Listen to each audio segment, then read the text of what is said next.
السلام علیکم ورحمۃ اللہ وبرکاتہ۔ الحمدللہ، سیرت شیخ عبدالرحمن بن یحییٰ المعلمی رحمہ اللہ بغیر تھکے بغیر رکے جاری و ساری ہے۔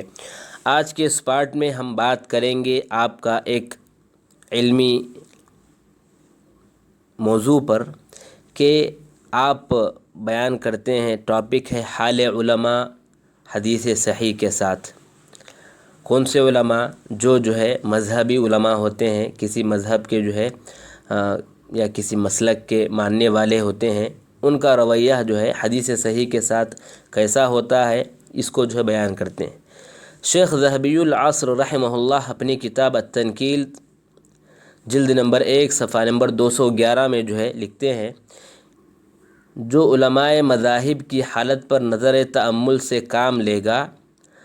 اس پر معرفت کا وہ دروازہ کھلے گا کہ جس میں تحقیق کے وقت میں ان کی حالت اصبغ کی حالت سے بھی زیادہ بری نظر آئے گی۔ وہ اس طرح کہ صحیحین کی تعظیم اور قبول حدیث کے وقت تدوین ظاہر ضرور کرتے ہیں، بلکہ مبالغہ سے بھی جو کام لیتے ہیں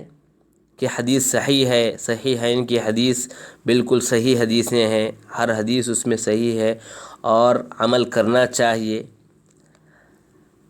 حتیٰ کہ ہمارے اس عصر میں بھی بعض یوں لب ہوا کرتے ہیں کہ اگر کوئی حدیث صحیحین میں ہوتا ہے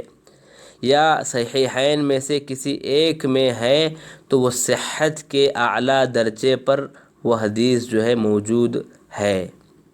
مگر وہی آدمی جب ان کے اپنے مذہب کے خلاف میں کوئی حدیث اپنے جو ہے مذہب کے خلاف میں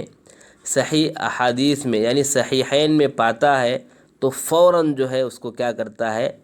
تحریف میں جو ہے شمار کرتا ہے، یا جو ہے اس پر جو ہے اب دلیلیں ایسے جو ہے انبار لگانا شروع کرتا ہے کہ